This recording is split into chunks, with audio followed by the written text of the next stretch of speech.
ស្របពីដែលស្ថានភាពភូមិសាស្ត្រនយោបាយនិងយោធាកាន់តែមានការតានតឹងកាន់តែខ្លាំងឡើងជាមួយនឹងមហាយៈចិននោះបច្ចុប្បន្ននេះក្រៅអំពីការទិញនៅមីស៊ីលដែលមានការបាញ់ចម្ងាយជិត 2000 គីឡូម៉ែត្រមកពីសហរដ្ឋអាមេរិក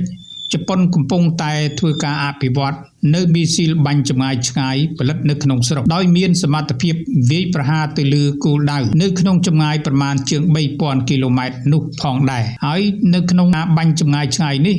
បើនិយាយឲ្យដល់ទៅគឺអាចនឹងមានការបាញ់ទៅដល់ពាក់កណ្ដាលទីក្រុងប៉េកាំងទៅតាមសារព័ត៌មានមួយបានលើកឡើងថាប្រទេសជប៉ុនកំពុងតែបង្កើតនៅគ្រឿងសព្វាវុធប្រភេទថ្មីគឺជាប្រភេទមីស៊ីលបាញ់ផ្លោងដំបូងបង្អស់របស់ខ្លួនដោយមានល្បឿនលឿនជាងសំឡេងប្រភេទ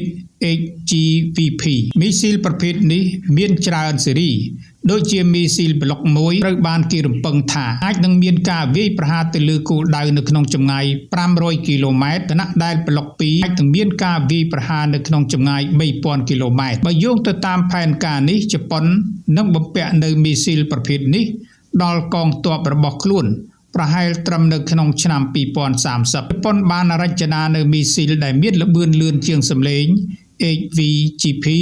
ជាមួយនឹងសមត្ថភាពវាយប្រហារកម្លាំងសត្រូវនិងមូលដ្ឋានខាងក្រៅតំបន់ដែលពាក់ព័ន្ធទៅនឹងអាវុធនៃបច្ចាមិត្តការអភិវឌ្ឍនៃប្រព័ន្ធមីស៊ីល HVGP នេះគឺផ្អែកទៅលើយុទ្ធសាស្ត្របន្ថែមដោយប្លុកមួយត្រូវបានបង្កើតឡើងគឺជាការកែលម្អដំបូងដោយផ្អែកទៅលើបច្ចេកវិទ្យាជាន់ខ្ពស់របស់ខ្លួនដែលមានស្រាប់បន្ទាប់មកមានការអភិវឌ្ឍប្លុក2ដែលបានបង្កើតនៅប្រសិទ្ធភាពវានោះបន្ថែមទៅទៀតមីស៊ីលដ៏ខ្លាំងក្លាទាំងពីរប្រភេទនេះត្រូវបានរចនាឡើងសម្រាប់ការបាញ់ផ្លោងជាមួយនឹងការប្រើប្រាស់នូវឧបករណ៍ជំរុញគ្រាប់រ៉ុកែតដ៏ខ្លាំងដែលគ្រាប់របស់វាដែលអាចបំបែកចេញអំពីមីស៊ីលក្នុងរយៈកម្ពស់ខ្ពស់ហើយបន្ទាប់មកវាក៏នឹងហោះនៅក្នុងល្បឿនលឿនជាងសំឡេងមីស៊ីលទាំងពីរប្រភេទនេះគឺសុទ្ធតែត្រូវបានបំពាក់ទៅដោយប្រព័ន្ធបច្ចេកវិទ្យានាំផ្លូវជាចម្បងហើយដោយមានការរុករកទៅតាមផ្កាយរណបគ្រាប់រំសេវដែលត្រូវបំពាក់យ៉ាងពិសេសដែលមានសមត្ថភាពដែលអាចវាយប្រហារទម្លុះចូលទៅក្នុងនាវាផ្ទុកយន្តហោះគណៈដែលមានការវាយប្រហារទៅលើនាវាហើយគ្រាប់មីស៊ីលនេះក៏ត្រូវបានបង្កើតឡើងដោយសារធាតុផ្ទុះយ៉ាងខ្លាំងដែលអាចមានការវាយប្រហារកំទេចទៅលើមូលដ្ឋានរបស់សត្រូវបានយ៉ាងមានប្រសិទ្ធភាពបំផុតនៅក្នុងពេលបច្ចុប្បន្ននេះប្រទេសជប៉ុននិងចិនបាននឹងកំពុងតែតានតឹងដាក់គ្នាកាន់តែខ្លាំងឡើងក្រោយមានការអត្ថាធិប្បាយរបស់លោកស្រីនាយករដ្ឋមន្ត្រីជប៉ុនអំពីការប្រើប្រាស់កម្លាំងយោធាការពារតៃវ៉ាន់ប្រសិនបើស្ថិតនៅក្នុងរដ្ឋាភិបាលទីក្រុងប៉េកាំងធ្វើសង្គ្រាមឈ្លានពានប្រឆាំងទីក្រុងតៃប៉េដោយប្រើកម្លាំងយោធានោះស្របពីដែលមានភាពតានតឹងកំពុងតែមានការកើនឡើងចិនក៏បានហាមឃាត់នូវការនាំចេញឧបករណ៍ពហុមុខងារដែលអាចប្រើប្រាស់សម្រាប់វិស័យយោធាទៅកាន់ប្រទេសជប៉ុនកម្មភាពរបស់ចិននៅក្នុងពេលនេះក៏ជាការបង្ហាញអំពីការប្រឆាំងទៅនឹងការលើកឡើងរបស់មេដឹកនាំជប៉ុននោះផងដែរឯជប៉ុនគឺជាប្រទេសដែលមានបច្ចេកវិទ្យាខ្ពស់ហើយក៏មានសមត្ថភាពដែលអាចផលិតនៅអាវុធនុយក្លេអ៊ែរបាននោះផងដែរទោះបីជាយ៉ាងនេះក៏ដោយជប៉ុនបានគោរពនៅសន្ធិសញ្ញាមិនរីកសាយអាវុធនុយក្លេអ៊ែរដោយប្រកាន់ខ្ជាប់ជួននោះមិនផលិតមិនស្តុកនិងមិននាំចូលនៅអាវុធដ៏គ្រោះថ្នាក់ប្រភេទនេះមកលើទឹកដីរបស់ខ្លួននោះទេម្យ៉ាងមួយទៀតប្រសិនបើ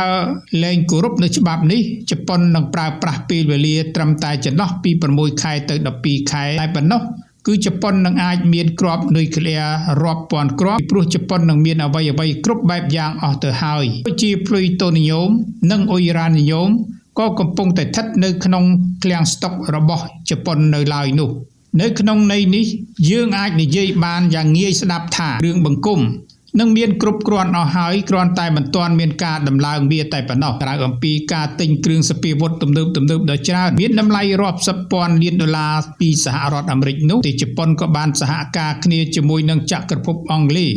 និងអ៊ីតាលីនៅក្នុងការផលិតយន្តហោះចម្បាំងបំបាំងកាយដ៏ទំនើបចំនួនថ្មីនៅក្នុងប្រទេសរបស់ខ្លួនថែមទៅទៀតបើតាមផែនការជប៉ុននឹងបំពាក់នៅយន្តហោះទំនើបប្រភេទថ្មីនេះ